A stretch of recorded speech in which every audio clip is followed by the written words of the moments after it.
I gave them my business card and she like looks at it and she kind of glares at me and she threw it over her shoulder. Oh my God. Huh? People are so obsessed about like what the face of an artist should look like and the things that they're supposed to be into and the things they're supposed to make. Because everyone is obsessed over the same things, it kind of leads everything to become so samey over time. I stand before you both, a humble servant, a blithering idiot, because on this anime special, I have no fucking clue what I'm talking about. Okay? That was like my first video that really like made it big. So you went viral. Not COVID viral, but like you could still get like a sneeze from it viral. Yeah. It's like kindergarten viral, you know? Oh, God. Or it's that's just the like, worst oh my kind. God. Oh, so super viral. This is BRB Crying.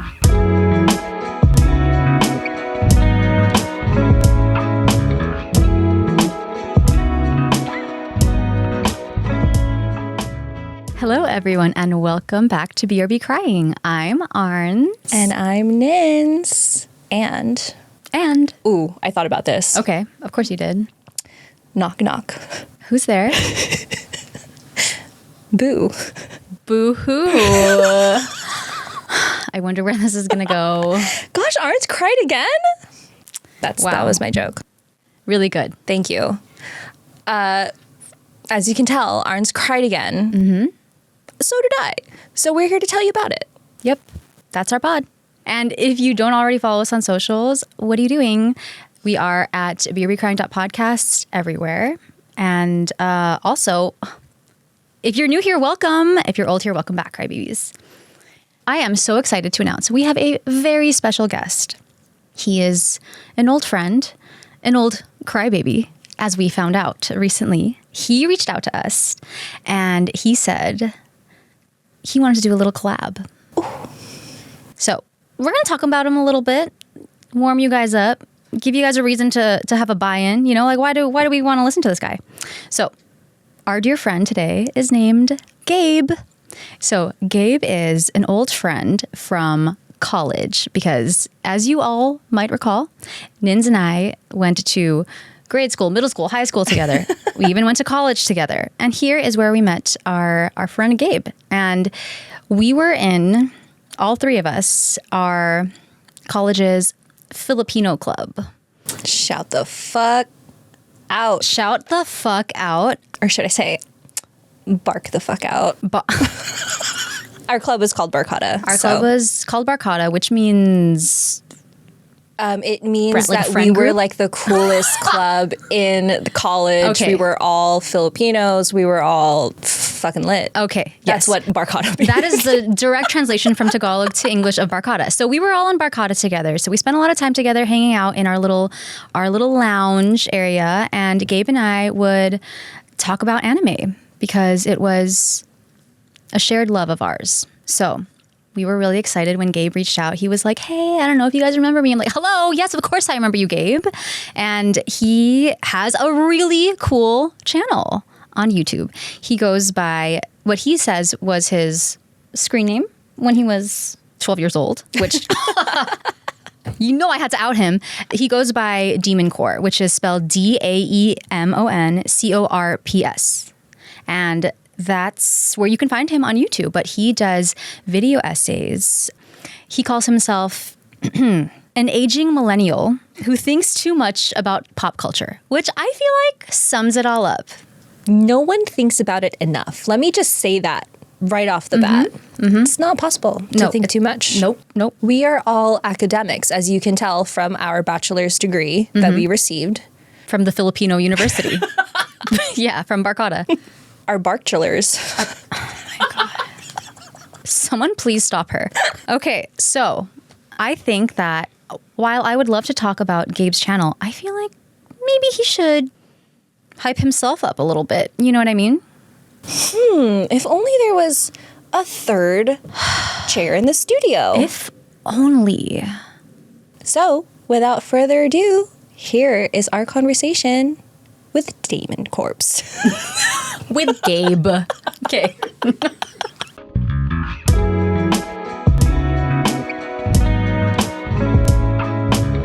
Hello, Gabe, and Hello, welcome Gabe. to BRB Crying. I'm glad to be here. Yeah? I'm like wondering how this is gonna look when it like in post where the chair will be empty and then it'll be like Bewitched style where we it's could. just like Yeah. a chair. Yeah, I out guess of we should nowhere. explain. Gabe has a flourishing YouTube account. That was not on purpose. But he does like to keep his identity a secret, kind of like a superhero. So, so we actually decided to keep his face anonymous, which explains why you don't see him on our YouTube video. But trust, You got to pay extra for the face reveal. yeah, handsome, incredible face, just chiseled jaw, Yeah. just gorgeous, shiny hair. Great hair. Great hair, I will say. I was told that my face is like stop sign shaped from like other Barcata members. Was that a compliment? I don't know. I think so. They never explained it to me fully. Yeah, because they're so like alluring. They go, stop, you know. That's what it is. That's what it is. Love it. I gotta pause myself. Yeah. I gotta collect all my emotions before I speak to this man. Yeah. Oh my goodness. That's what it is. Yeah. Well, welcome, Gabe. I'm happy to be welcomed. Yeah, we're really excited to have you here. We really are. I was really excited when you reached out to us. No. No, I was, because I was like, wait, I did not know you had your own YouTube channel. Yeah, well, I mean, like I hinted at before, it was just kind of by accident.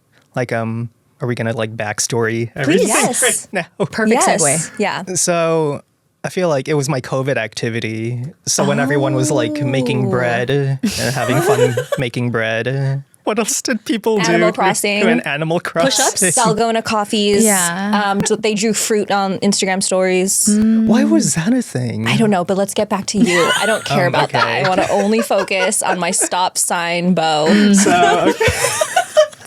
Yeah, so I made a YouTube channel in early 2020 when everything was like, going to hell. But I think before I even get to that, we need to go a little bit further. A few years before, The day you were born. I was actually born a few months after the earthquake, Oh. the Loma Prieta earthquake. Okay. So I like to think that was like the secret sauce that made me who I am. Ooh. Yeah. Yeah. I can see that. I love that. But like after that, Yeah, so after you're born, okay. so a little bit after college, well, during college, I keep going further back. Sorry.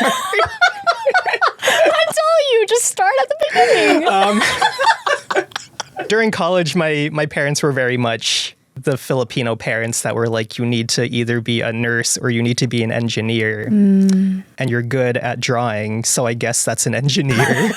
They're like rounding up to the nearest like Filipino job that they're familiar with. Wait, what engineering major were Civil you? engineer. Wait, hello? So was yeah, I. Yeah. Oh. That's you didn't sense it when we went through the door.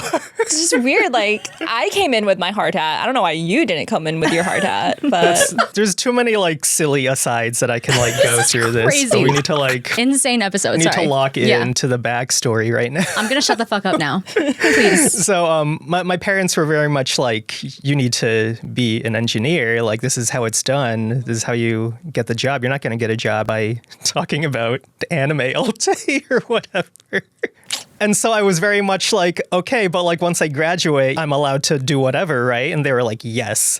And I like melted that into my brain. I was like, okay, once I graduate, I'm just going to do whatever.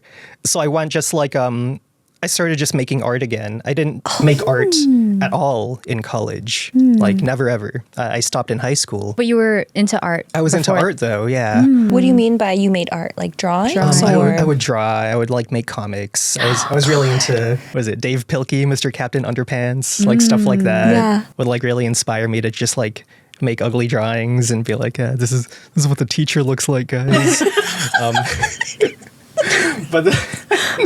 But then I had to stop all that in college and I had to pretend to be serious for like 4 whole years. Can you imagine all of that being pent up for 4 whole years? Yeah. So once college ended, I was like, okay, I'm going to make a ton of art. And I made a ton over the course of like maybe 2 or 3 months because I knew that the convention season was starting up. So I made a ton and then I just started tabling for a few years. And that's just how it was. It'd just be like, anime season again, I gotta go table again. And the whole time I was doing that experience, I was kind of like, oh man, this is going to be like great. I'm doing what I like. I'm going to find my community. I'm going to be embraced by my community. They're all going to love me. I'm going to be the best friend of all these cool artists. And the funny thing about being an artist at art conventions is that people don't tell you that artists are introverts. They don't like talking to people.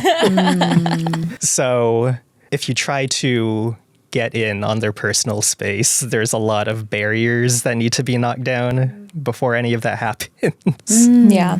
And it was just a lot of work when it comes to that, where I'm just like, okay, like, I don't want to invest so much time talking to people if they don't want to talk to me. Yeah. But who knows, I'll give it one last shot and just see where this goes. So there was one convention that I was not tabling at, but I was like, I should go anyways to try and network with the people. And I made a ton of business cards, and just to sweeten the deal, I taped Haichu candies on the back of every business card. Hell yeah, give me 10 of them. And I was just like, surely people will be endeared by that, and that would be enough for them to like want to reach out to me or just, lower their guard a little bit. And most people were like fine with it. Most people were like, oh, thank you. They're very gracious about it.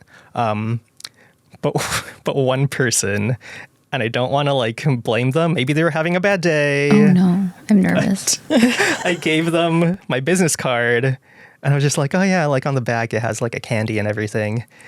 And she like looks at it and she kind of glares at me, and she threw it over her shoulder. Oh my God. What?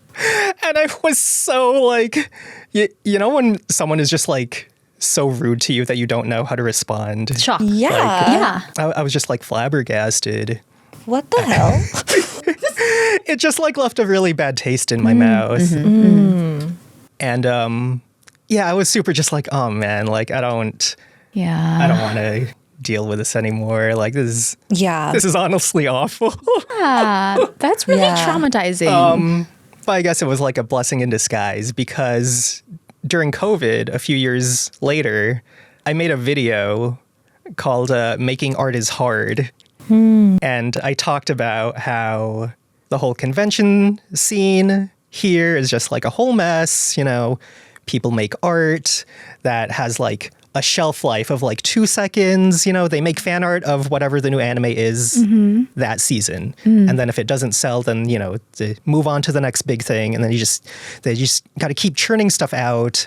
And it really just kind of like erases the image of what an artist is supposed to be doing, which is like, pursuing what makes them happy, not what makes other people happy, Yeah. And I brought up the person that threw my business card away. Yeah. And I think that was like enough like juiciness to attract people. Yeah. And people like drama in that sense. Yeah. 'Cause that was like my first video that really like made it big. Oh, Yeah. okay. So you went viral. Like baby viral, like not COVID viral, but like, you could still get like a sneeze from it viral. Yeah. I'm so gonna steal that. Oh my God. It's like kindergarten viral, Oh, God, where it's that's just the like, worst oh my kind. God. Oh, so super viral. Okay. So you had this baby viral video. Yeah, and it kind of like gave me the confidence to keep making more. Yeah. I mean, okay, I feel like I'd be remiss if I didn't like say that my first actual viral hit was a Rugrats themed video I made. Ooh. I think the title is Drew Pickles is Trash and I Can Prove Why. I watched that one over dinner. I watched that one. He is trash. And part of me is just like, oh man, this is so embarrassing, because I barely scripted it, and I had like an awful microphone. You can tell when my mic peaks and all of that. But people obviously connected with it. Well, like I feel like that's such is the way of creating things online, where it's just like it's always going to be the one you least expect that you put the least amount of effort into. Yeah. You know, 100%. it's just like you have like no makeup on. You're like in the middle of sneezing. Literally. And Yeah. everyone's just a billion hits. Yeah. And you're just like, but I look ugly in that one, you know? Okay, so that was technically my first hit. And then my second hit was Making Art is Hard. And after that, like, really all you need are like the two to kind of give you the confidence boost. Yeah. And then like every time after that, I'm just like, oh, okay, this can do like whatever, and I'll still be like fine. Yes. Because people still want to listen to me talk about the awkward interaction I had with a girl that threw the business card away in front of me and made me feel bad. Yeah. First of all, just so it's very clear, fuck that girl. Yeah. But also, I so appreciate you opening up with that story because it's so true. It's like for people who are born to create art, it's such a burden to have to work on like all the marketing and all the like networking, and it takes away from the value of what the art is giving you and giving the world. There's so much that people don't see. Yes. So I'm glad that as much as that interaction sucked, it allowed you to explore other ways where you can still hold on to that. Yeah. Enter your YouTube channel. And it really was just like, oh my God, like I feel like a person again, you know, versus like, I feel like even when I was like excited to make art, it always still felt like I was pretending to be a person. Yeah. There's a Flintstones comic that came out a few years ago, and I always like referencing it because I feel like it encapsulates the like artist strife so much. So in the issue, Wilma, the wife, she wants to pursue you know, her interests in art. And she ends up going to an art convention. It's basically my experience. Where just like people kind of ignore her, and like everyone around her is kind of like fake artists. You know, they have the like the fancy hats and they have the like cheesy vests and stuff. And she just wants to make art. And she's like preparing for this art event, and she's like trying on all these different outfits, and it's just like not her. She doesn't want to like dress up who the person she thinks she needs to pretend to be is like. And she's so like defeated too. She like tried on all these like clothes, like a supposedly like what a good artist is supposed to look like. And she's just exhausted after trying on all these outfits. And what she says after all of that is, I feel like a shallow parody of the club I want to join. It seems like anytime I try to fit in, I only prove that I don't belong. And I think about that quote like often because it captures what being an artist is like in modern times so well. Because it's just like, oh my God, like people are so obsessed about like what the face of an artist should look like and the things that they're supposed to be into and the things they're supposed to make. The aesthetic. And the aesthetic of it all, exactly. Where it's just like, it just kind of reaches the point where it's just like, because everyone is obsessed over the same things, it kind of leads everything to become so samey over time. And you see that at conventions too, where it's just like everything is either like anime of the second fan art or like quirky plant mom stickers or like crocheted tiny animals. And it's just like, those are adorable. Like, let's just be clear about that. I love that stuff. But it's just like when everyone thinks that's what the experience is solely about, it's kind of icky. Yeah. So when I started making my YouTube, I kind of kept that observation in mind and was just like, okay, like I'm not going to make things because someone tells me to. I'm going to make trendy. Yeah, or because it's trendy. I'm going to make something because I just binged like the entire series of IU's K-drama When Life Gives You Tangerines. Oh my God, I haven't watched it. I'm scared. And it's so traumatizing, but so good. I don't think I want I to. think everyone needs to watch it. It was her birthday last Friday. You didn't do anything for her. But yeah, just like stuff like that, where it's just like, this is going to get like 0 views, but I like it. Yeah. So I love I'm going to that. make this. I absolutely love that because your art needs to feel authentic for it to be meaningful to you. And actually, the whole time that you were talking about the Flintstones comic, you know what I was thinking about? I was thinking about that episode of The Office where Pam displays her art at some show and like no one from the office shows up to support her. Or like I think like 2 people do and then they like kind of like talk shit because it's not the best, right? But then after that really, kind of awful night for her, Michael Scott ends up showing up. And like that one interaction where Pam sees, oh, one person. And it was so sincere. Yes, right? one person saw the value of this. And it like basically made the whole night worth it. And I think that's just like what I constantly have to go back to, because sometimes it's so true. Like we put this show out there. We're like so obsessed with the data. How many downloads? How many people are following? Et cetera, et cetera. But then we get one person reaching out to us saying, hey, I love what you're doing. We want to collab. And it's like you forget all of it, right? Because you realize, oh, shoot, it doesn't matter that, this is not viral. It's not trending or whatever. But what I'm doing, what I'm putting out there is affecting someone. It's making someone think. And that's the whole point of you creating art. It's not to make sales or whatever. It's really just to like open up people's world a little bit. Yeah. And okay, this is kind of like a jaded way of putting everything that you so beautifully worded. But like, I really do feel like people are kind of like getting stupid when it comes to stuff like media literacy. They'll be like, Superman's smiling. That means he's a good guy. And then all the comments are just like, oh my God, so true, so true, so true. God. It's just like... So you're here to set the record straight. No, I love that though, Gabe. Thank you so much for sharing, because everything you were saying about feeling authentic, I feel like that same exact way, and exactly what Nins was saying too. It's just like whatever feels good for you and helps you connect with yourself, and then that is what inevitably connects you with other people, which is why we were so excited. And you think I kid when I say we were so excited when you reached out, but genuinely we were so happy, because like, wow. Oh, that makes me happy. Happy and honored. The honestly. happy virus. Wow. That like someone who already has this like well-practiced muscle of diving into media and explaining it is seeing that, oh, that's what they're doing too. Let's join forces. Mm-hmm. Yeah, and it really is like, I don't want to be like real recognize real. But real recognize real. But I am not going to stop you from doing that. Please. Let's be very clear. Like it really is like so true though, because when I found out that the two of you were making a podcast, I was kind of like, well, okay, like let's see. Sure. And then I'm like falling down the rabbit hole, and I'm just like, I'm not even a mom, but like I relate to all of this. Love that. Ooh, wow. I was like, okay, they got the juice, as they say. So I was like, I gotta reach out and see if they feel the same way.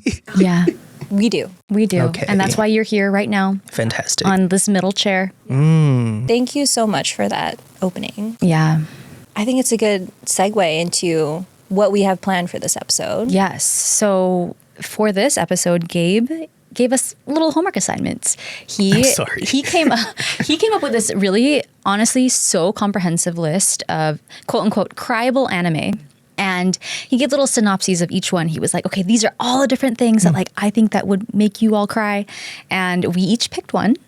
And today we're going to share just like we always do, except now we have a third voice to give some snarky remarks. Mm-hmm. An actual expert. Yes. I don't know about that. I would say much more than us. Much more than us. When it comes to anime. Yeah. It's a little like diploma in crayon. Yeah. It's just like, Yes. graduated from here, guys. Trust. So that's what we're going to do today. I actually don't even know who's going to go first. I don't think it matters who goes first. All right. Is yours like gonna fuck me up, or like? I mean, it fucked me up. I don't know if it's going to fuck you up, but why? Is yours going to fuck me up? I will say, just like... Yeah. Who? Oh, yeah. Yes. Let's have Gabe Let's have the expert. What, heavier first or whatever you think? What do you think? So before I even came here, I feel like I crammed before a test. I rewatched both of the movies that both of you watched, and I feel like one of them, my opinion of it went down a little bit. Oh, fuck. Gabe. Okay. And one of them, my opinion of it went up a little bit. And like, I'm talking about this like I'm the one that made the movies. Like, if either of you didn't enjoy them, feel free to just be like, it was bad. That was a bad recommendation. No. That would never come out of my mouth, but But yeah. so we'll do your least favorite one first. Okay. Oh, really? Wait, now I have questions, but I feel like it's probably going to be mine. Because Really? both of you didn't watch the other person. Yeah, I did right? not. I Okay. did not. So should we start with the shitty one? You'll start with a shitty one. I'll go first. Fuck it. I'm going to change your mind, Gabe. Persuasive writing. Hey, all right. Nins, have at Did it. I get it right? Was it mine? Yes. Okay. I'm sorry. Okay. I feel bad for like recommending it on the list now. Dude, I've been fucking writing this movie for like my entire life now, like 2 weeks ago. How dare you? Okay. So I'm wrong, and here's why. Is that why? Yeah. Or do you agree? No. Well, just do it. Let's just get into Let's it. just fucking do it.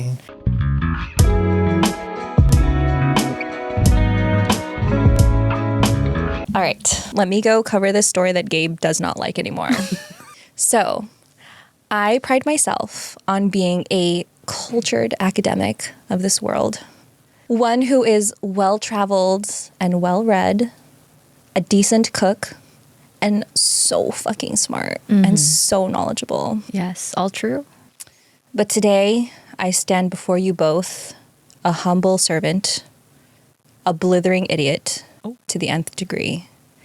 Because on this anime special, I have no fucking clue what I'm talking about. Okay?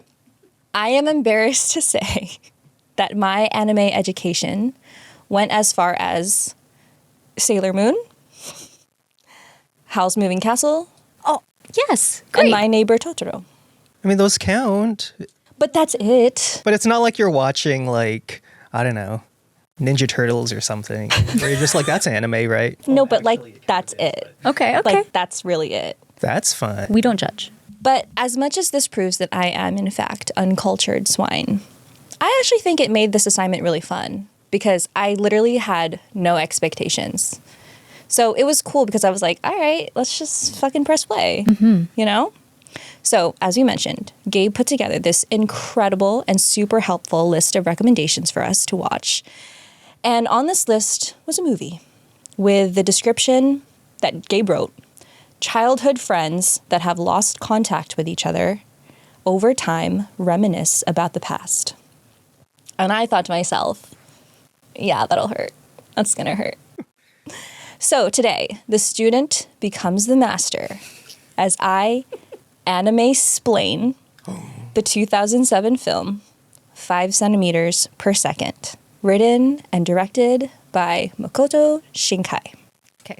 Gabe wrote a little context of his own, so I'll let him read it before I fucking masterfully explain what the fuck this is about. Yeah, I mean, you clearly outclassed everyone here with your anime knowledge now. So for today's context of 5 centimeters per second, Makoto Shinkai is one of those creators that is good at exactly one thing, but nobody cares because he's really, really good at it. Debuting in 1999 with his 5-minute short film, She and Her Cat, it was clear even within those 5 minutes that Shinkai was a master of writing melancholic characters with a deep yearning for something they can't quite put their finger on. While modern audiences know him for his films Suzume, Weathering with You, and the infamously Oscar-snubbed Your Name, I would argue that none of these movies would be what they are if not for his 2007 movie, 5 centimeters per second. I've lost contact with so many people over the years, over seemingly nothing in particular. So 5 centimeters per second scratches that very specific cry itch of lost loves that maybe could have worked out if only one tiny thing worked in their favor, and is a reminder of the domino effect of circumstances that have to hit just right in order for people to meet. Okay. All right. I did write some context too that is kind of similar to what you just said. And I'm just going to fucking reread it. Good. I don't have the capacity right Sure. now to rewrite on the Nope. spot. Nope. Fuck it. All right. So here's my context. Here's the better context. Okay. I'll judge. I'll be the judge. Okay. So the writer and director of 5 centimeters per second, as you mentioned, is a man named Makoto Shinkai, who is one of the most celebrated anime filmmakers in Japan. Born February 9th, 1973. Aquarius. My dude is full-blown Aquarius. Let's go. Okay. And as we say about all Aquarii, living in his own world. Mm-hmm. But thank God he has the artistic genius to show us what that world looks like. His style of animation involves these beautiful, like, hand-drawn backgrounds with these, like, saturated colors and light patterns. And in a lot of his shots, I noticed that he always emphasizes the sky. Like, stunning sky. Whether it's a bright blue day with floating clouds or a pastel-filled sunset, or even like a snow blizzard at night, all visually stunning. Okay? Shinkai has created several movies over the course of his career. His first short film that Gabe mentioned, the 1995 short story called Her and Her Cat, I watched it because it was so short. Yeah. It was like 5 minutes. It is the story of this boy cat who gets adopted by this woman in her 20s. And the whole story is from his perspective. It's like the first year of them living together. And it's like, the cat is so obsessed with the woman. He's like, yeah, I'm so in love with her. It's very much like a cohabitation. Yeah, it's cute though. Yeah. That's every anime where it's just like on paper it's creepy, but you watch Yeah. it and it's cute. But it is also moody. And there is this subtle undertone of longing and melancholy, which I think, as Gabe mentioned, again, is pretty consistent with a lot of his works. So yeah, granted, I've only watched 2 works from him, this short story and then this film that we're about to cover. But in my research, I do see that a lot of the stories that he shares centers around young people struggling to form and maintain interpersonal relationships. Again, that longing, that loneliness, and overthinking and second guessing when it comes to love and friendship. It already hurts.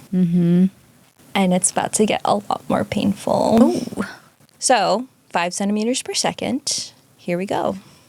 So, this story focuses on a boy named Takaki Tono and his friendship with a girl named Akari.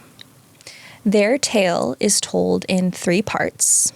Part 1, entitled Cherry Blossom, opens up with Takaki and Akari as children, walking home from elementary school, while cherry blossom trees drop petals all around them. Akari gestures to the falling leaves and tells Takaki, "Look, it's 5 centimeters per second. Cherry blossoms. That's how fast they fall. 5 centimeters per second." That's right, babes. Opening lines, fucking metaphor, okay? Do we know what for yet? Just you read. Yeah? As they continue their walk home from school, Akari pulls ahead and runs down the street. Takaki can't keep up with her, and before you know it, the two are on either side of a train track. And then a train passes through. Akari and Takaki wait for it to pass, and over the train, Akari shouts, "Wouldn't it be nice to watch cherry blossoms together next spring?" So we're just gonna fucking watch this opening scene. Yes, let's You do gotta. it. It's like it's like 2 minutes long. You have to. I have it to. just sets the tone You for the have to whole watch the fucking op- story. Yep. You know? Mm-hmm. All right. So if I forget to press stop and we just end up watching the whole fucking hour-long thing, That's fine. oh no, you know? Okay. So after this intro, we then see scenes of Takaki living his life, going to school, hanging out with friends, playing sports, coming home. But in the background, we hear Akari's voiceover, and she's reading letters that she's wrote to him. You gather after that opening scene, at the end of their school year, Akari moved away, and she and Takaki are no longer classmates at the same school. So, to keep in touch, they send each other letters, updating each other about their lives, the weather, their new friends, their new hobbies. We don't know exactly what Takaki says in his replies, but as we watch him go about his days, we see how meaningful these letters are from Akari. He keeps them close, and he spends so much time like drafting each reply. And even when he's around other people, he gets this kind of quiet, distant look in his eyes, and you know that he's thinking about her. Then we find out that Takaki's family will also be moving even further away at the end of the school year. Knowing that Takaki and Akari will most likely never see each other again because of the distance, the two make plans to meet up one more time before Takaki moves. So, Takaki maps out this super long train journey he's going to make to meet Akari in her new home. But on the day of his trip, as Takaki boards that first train of many to meet up with this girl, it starts to snow. So, with all that time on the train, Takaki reminisces about his friendship with Akari. We see flashbacks of them meeting, becoming friends at school. We also see the day Akari first tells him that she's moving away. And as Takaki continues this voyage, each train stop brings on more and more delays as the snowfall gets heavier and heavier. Takaki then spends the next few hours just fucking quietly panicking. He and Akari agreed to meet at 7 p.m. I'm stressed. This is pre-cell phone days too. So it really is just like super stressful watching it. Like my hands are sweaty. Okay. So he can't just like text her and be like, oh, I'm running late. So he has to just sit there and fucking pray that she's still waiting for him at the station once he finally arrives. The only thing he can do to pass the time while he waits is reread this letter that he's written to Akari, confessing his love for her. But at this point, his transfer is delayed for hours. You just hear the overhead speaker, this train is delayed. You know, like, yeah. I'm going to throw up. Yeah. Meanwhile, the snowfall is coming down harder and harder. It's fucked, okay? Also, I feel so bad. He's probably so hungry. And I'm like, you know, like when you're so hungry, your breath stinks? I got like, oh my God, he's starving. Anyway. Crazy. What the hell? And my socks are wet. It's just like a million different bad things. It's bad. It's bad. Yeah. So as Takaki runs to his last train transfer, the wind fucking picks up out of nowhere, and the letter that Takaki wrote flies out of his pockets and is gone to the wind. I don't want to hear this. Bye. You know, like, bye letter. Yeah. You know? Again, I'm fucking stressed, right? But what is he going to fucking do? Like, write a new one? No, it took him like 4 months to write this goddamn letter. Anyway, finally, at 11 p.m. No! 11 p.m. Actually, I think it was like 11:15 p.m. Even worse. He arrives at the station 4 hours late. And yet, there is Akari waiting for him in the lobby. They tearfully reunite and then have a simple yet delicious dinner in the train station that she makes him. As they walk towards Akari's town in the dead of night, they pause in front of a huge cherry blossom tree. But it's winter, so the tree is bare. Under this tree, they share a sweet kiss as the snowflakes fall down on them. So let's watch this scene. And the scenes after, all the way till Takaki leaves the next morning. And this is at the 21:53 mark. So I just played these scenes for Arns and Gabe. And as they share this long-awaited magical kiss, all of these thoughts run through Takaki's mind. And his voiceover says, and right then, it felt like I finally understood where everything was, eternity, the heart, the soul. It was like I was sharing every experience I'd ever had in my 13 years. And then, the next moment, I became unbearably sad. I didn't know what to do with these feelings, her warmth, her soul. How was I supposed to treat them? That I did not know. And right then, I clearly understood that we would never be together. Our lives not yet fully realized, the vast expanse of time, they lay before us, and there was nothing we could do. But then, all my worries, all my doubt started melting away. All that was left were Akari's soft lips on mine. The two then share the night at a little shack they find down the road. Supposedly, they talk and talk and talk, and then fall asleep in each other's arms. And that is what I will choose to believe happened. Okay? Nothing else. Nothing else. And then Takaki heads home the next morning. Akari stands outside his train, and she kind of hesitates, and she says, "Hey, Takaki, I think you're going to be okay. I know you will. I know it." Which is like kind of weird, but as the train pulls away, we see her pull out a letter from her own bag. A letter that she intended to give to Takaki, but then ultimately decided not to. Which I think is pretty telling, because in Takaki's case, he didn't have a choice. The letter flew out of his hands, whereas Akari made the conscious decision not to give this letter. But that brings us to the end of part 1. So then we start off with part 2, which is called Cosmonaut. And it opens up a few years later, showing Takaki as a high school kid in his new town of Kagoshima. We are introduced to a new character, a girl named Kanai, who is one of Takaki's classmates. And she has this huge fucking crush on him in love. Like massive. Massive. Okay.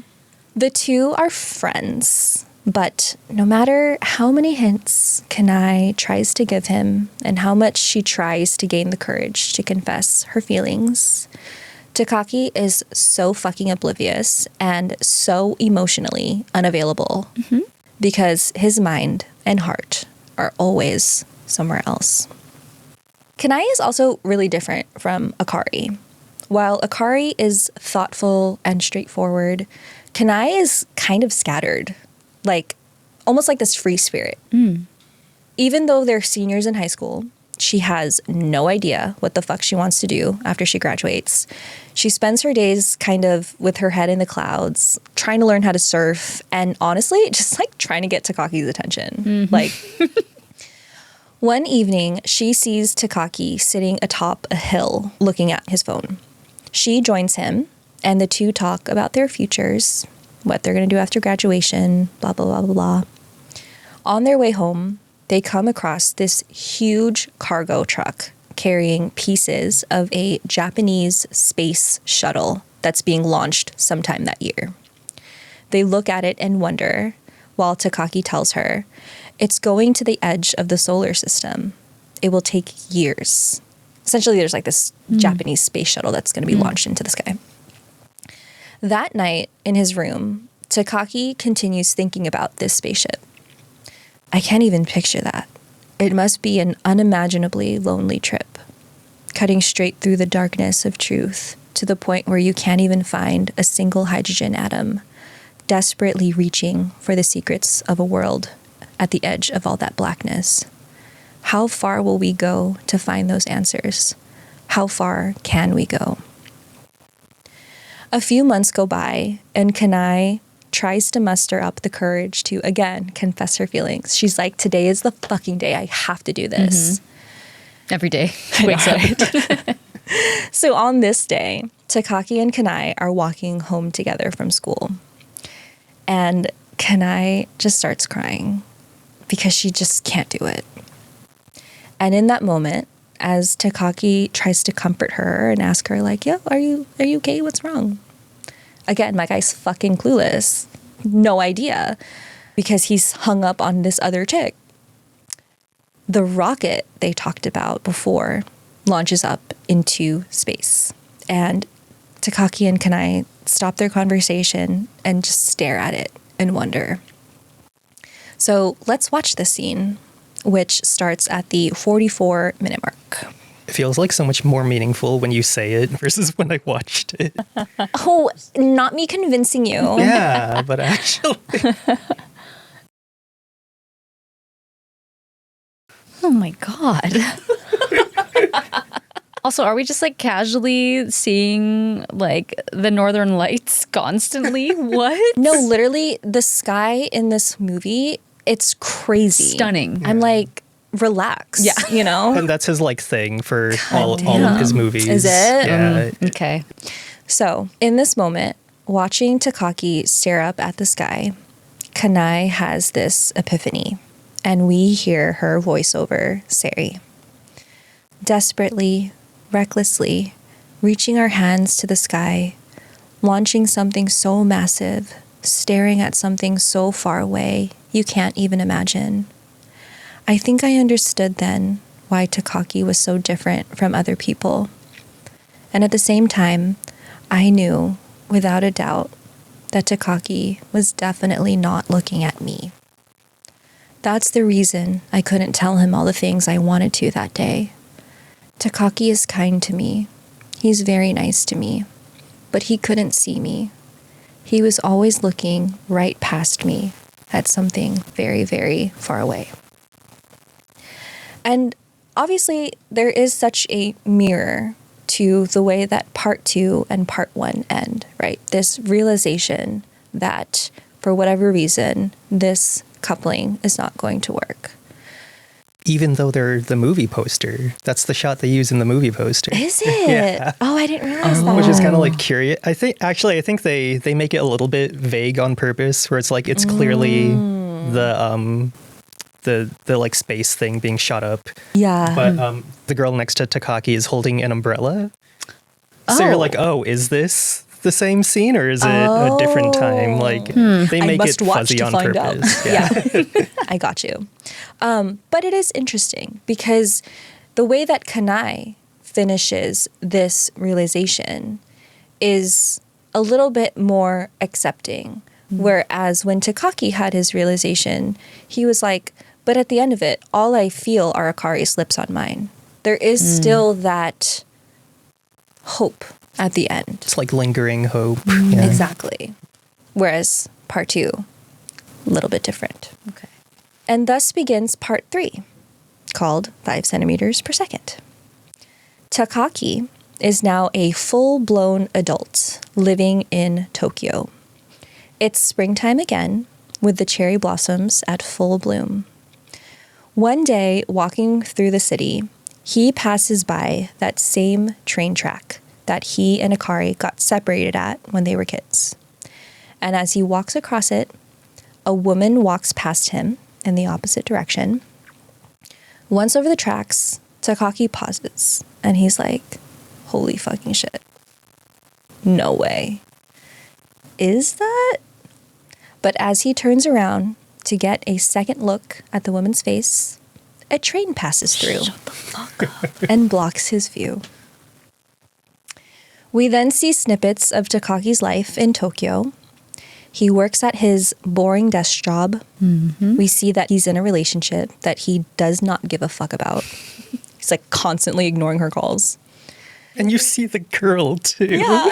She's like messed up. She's like homely also. So you feel super bad. I'm like, why can't they make her cute? She's kind of like frumpy with glasses girl. Just like Takaki, And dude. it's just like him like fucking ignoring all her calls. It's fucking She's sending these over like a flip phone too. Do you know how difficult that is to type? And like how expensive. We were not unlimited messages in 2007. No. Okay. Anyway, his entire existence is tinged with this layer of sadness and unfulfillment. And then we abruptly cut to Akari. beautiful, stunning woman. Of course. Who is so full of life and excitement, happy, healthy, whole. She's heading to Tokyo to see her fiancé. No, I knew it. I knew it. And as she sits on the train on her way to Tokyo, she reminisces about Takaki. The night before, she finds the letter that she meant to give him. So this makes her remember that one night that they spent together talking. But there is such a contrast in the way that she recalls these memories from the way that Takaki does. While Takaki feels longing and yearning, Akari looks back with fondness and lightness. We cut to Takaki, who's fucking down bad. Right? Like, This poor man. like, I hate my life. I'm sad, you know? Yeah. So straight up, let's just watch the last fucking 7 minutes of this whole thing. So All right. Fuck it. I don't care. We're just Yeah. going to watch this whole fucking thing. Sure. Okay.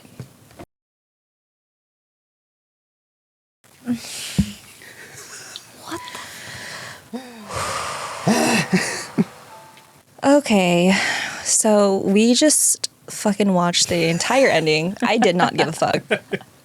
And at the start of the ending, we see Takaki being all mopey. He says, "As I went about my life, bits of sadness piled up here and there, on the washed sheets, on the toothbrush by the sink, on the cell phone's call history. For the last few years, I wanted to move on. I was reaching for something I couldn't have, but I didn't know what I was reaching for. I couldn't figure out where these thoughts came from, why they were threatening me like this. So I just kept on working. It was hard, and I could feel my mind losing its edge day after day. One morning, I realized I lost all the ambition I had. Whatever kept me going was now completely gone." So then we jump to a fucking fire flame banger song. I actually did not, I should have taken down the name of the song, but we basically watch a music video. And in the music video, we see snippets of every character in this whole movie. We see snippets of their life It's throughout like the an years. afterword type of thing. Basically, you kind of piece together what ended up happening to all these different characters. And the lyrics of the song, I didn't write them all down, but basically the message of the song is that no matter where I look, I'm basically looking for you. All of these things that have happened to Takaki and Akari since time and circumstance pulled them apart. And we see how differently each of them chose to respond to what life had to throw at them. This all culminates into the final scene where Takaki is once again standing in front of this moving train, wondering if he'll see who he thinks he'll see waiting for him on the other side. The train rushes past him, cherry blossoms falling down all around him. And as the train finally clears, waiting on the other side is no one. Akari is not there. She kept on walking, no longer looking back at the past. On Takaki's face, as he realizes that she's not there, is a small grin. And then he keeps on walking. And then the story fucking ends. This is exactly the type of movie that does not click until you get to the very end. And even then, if you're kind of dumb like me, you kind of have to like rewatch it multiple times. Like the first time I watched it, I was like, huh? Right? And then I had to put the story together and I was like, wait. The first scene of this movie tells us the speed at which cherry blossoms fall. 5 centimeters per second until they finally hit the ground. But that's the thing. It's always falling. It's always descending. The same way that distance will always pull Takaki and Akari apart. There is an ending to it. But Takaki refuses to see the cherry blossoms. He can only see the snowflakes that surrounded them that night that they kissed, frozen in time.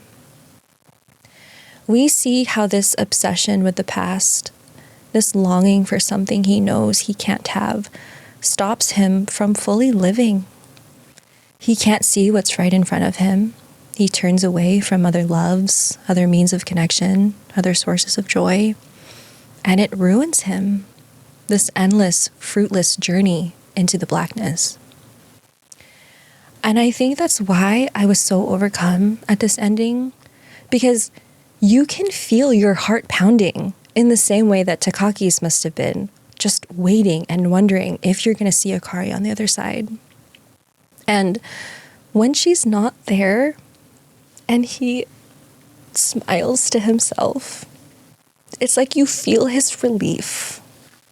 Like, oh my God, this can now end. All this yearning, all this longing and wondering and hoping, it's finally hit the ground and I can move on. I know that we're accustomed to thinking that happy endings only happen when the couple gets together at the end. But we all know that Makoto Shinkai is built different. Because at the end of this story of his, we see Takaki leave behind the past and instead walk towards a new beginning. And I like to think he walks towards it at 5 centimeters per second.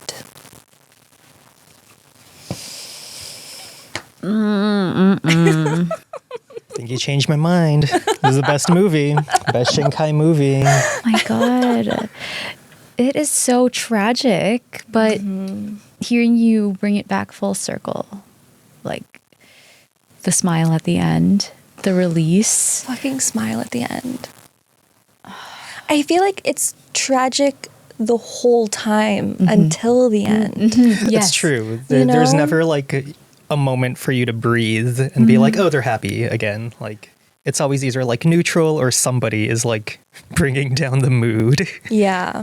And also, can I just say that I feel like Akari, when she's looking at the letter again and thinking of Takaki, she thinks of Takaki the same way someone would think of a really good sandwich they ate in the past.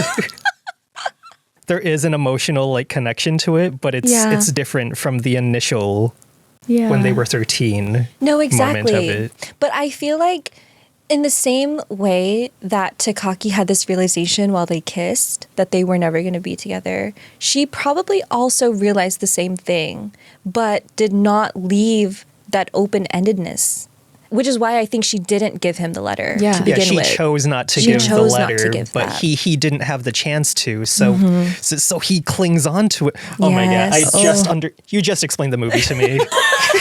It's like he didn't have the option to make that choice. 10 out of 10 movie. I was being dumb, guys. My bad.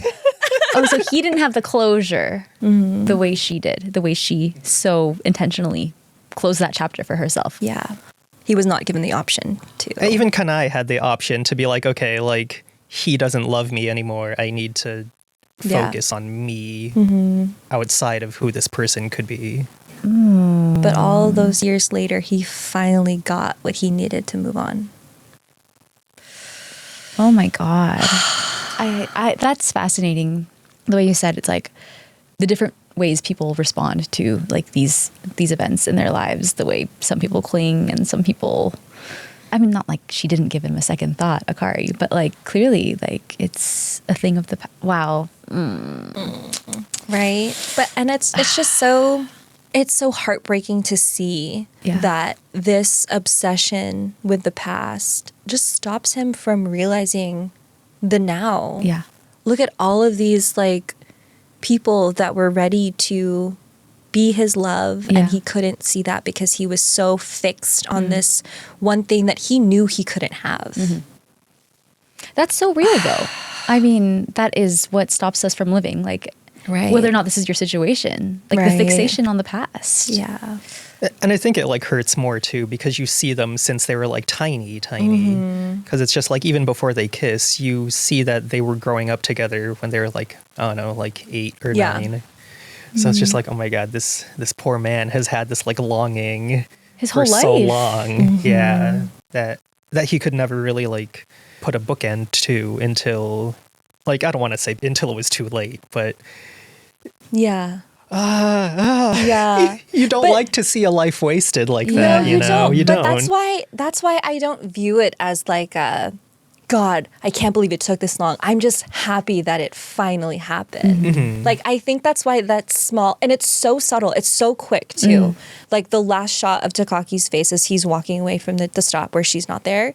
It's just the subtlest smile. And it means so much. Because you can imagine, like, as frustrated as you are as an audience member, like, watching him waste away, it's like, oh my God, we can finally be done. Yeah. You know? Yeah. And I think he realizes it in that moment. Like, Yeah. "Oh, it's over. And like credit to Shinkai and the other animators for like injecting that amount of subtlety to the smile as well. Yeah. Where it's just like I feel like a lot of this movie could be like an animation student's like submission for like a Yeah. final or something where it's just like, Right. okay, this is a bird, this is the different angles that it can fly at, and it's really cool and you should hire me.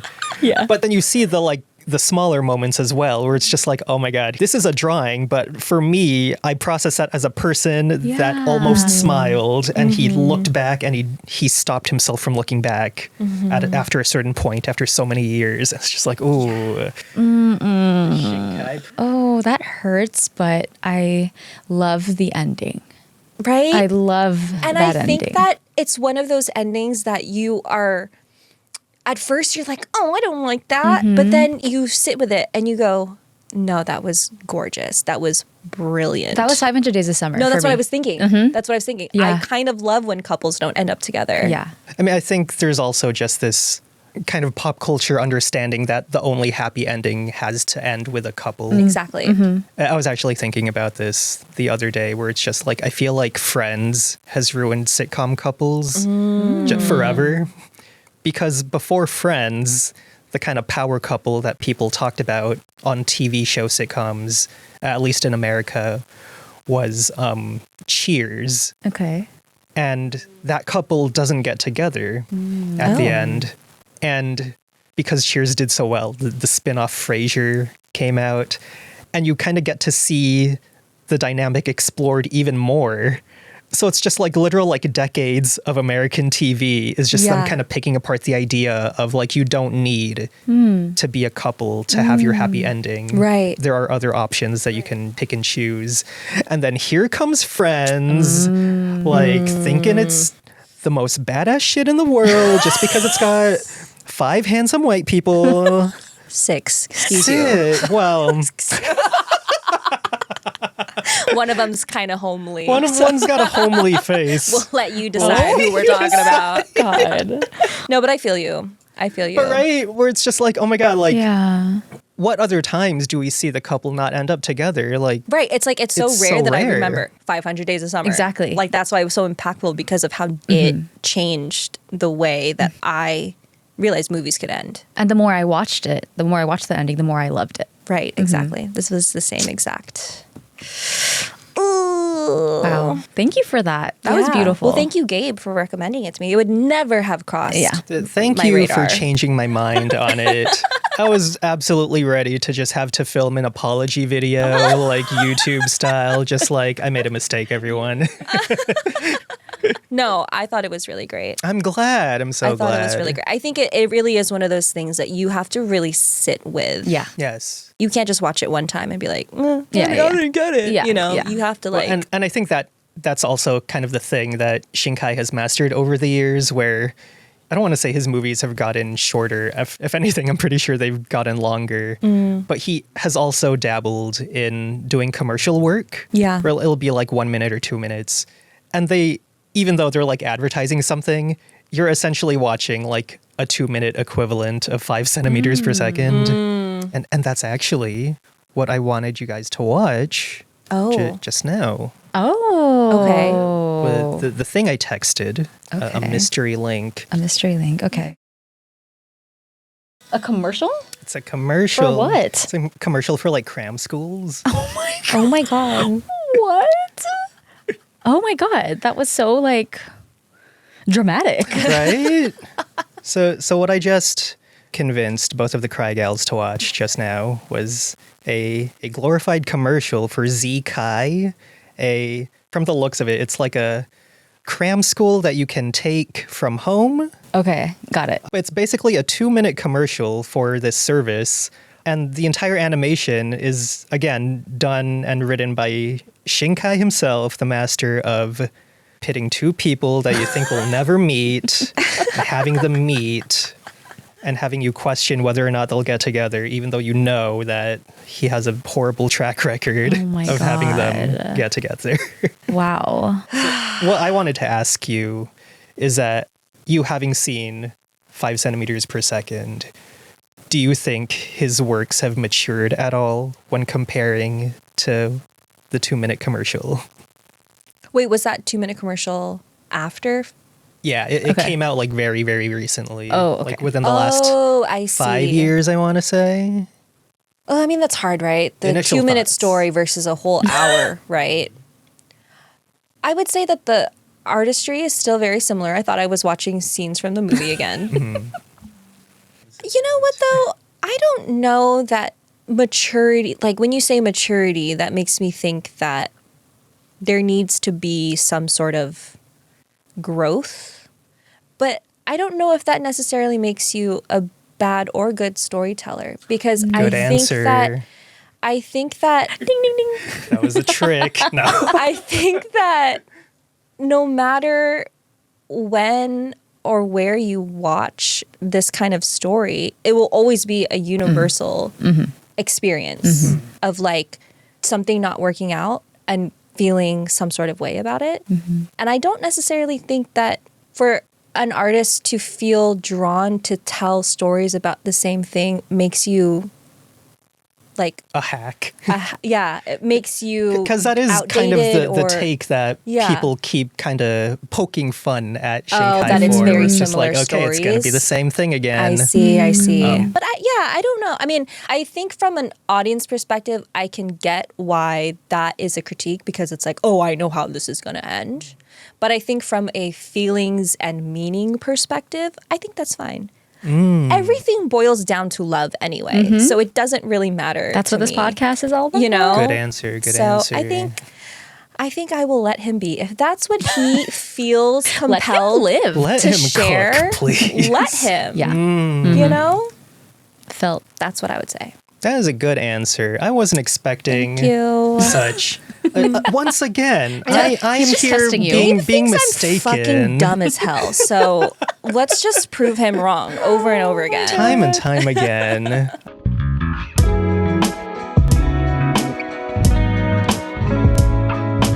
You guys, we just talked for like, literally we've been here for 2+ hours now and we've only covered one story. It's a tragedy.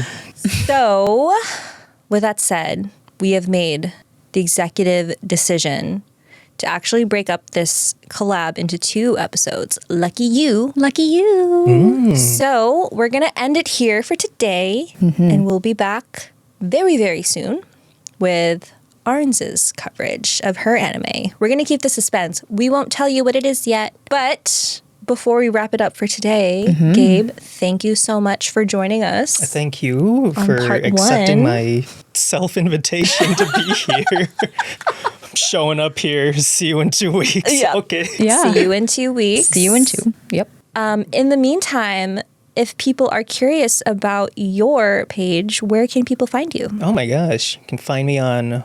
I'm the weirdo that doesn't have Twitter, guys. I'm sorry. It was fun for a little bit until it wasn't. I'm on Blue Sky now at Daemoncorps, DAEMONCORPS. Alternatively, I'm on the gram. I'm also on a handful of other places. YouTube. I think a few more, but you're not allowed to look at those. If you find me elsewhere, Okay. no, you didn't. What? I like that. Keep the Okay. intrigue. Who is this guy? Who is he? But anyway, I think that's it for today. I think so. Thank you again for tuning in.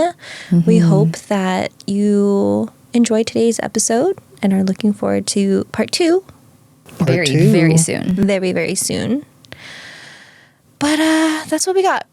So we will see you next time. But until then. BRB, crying.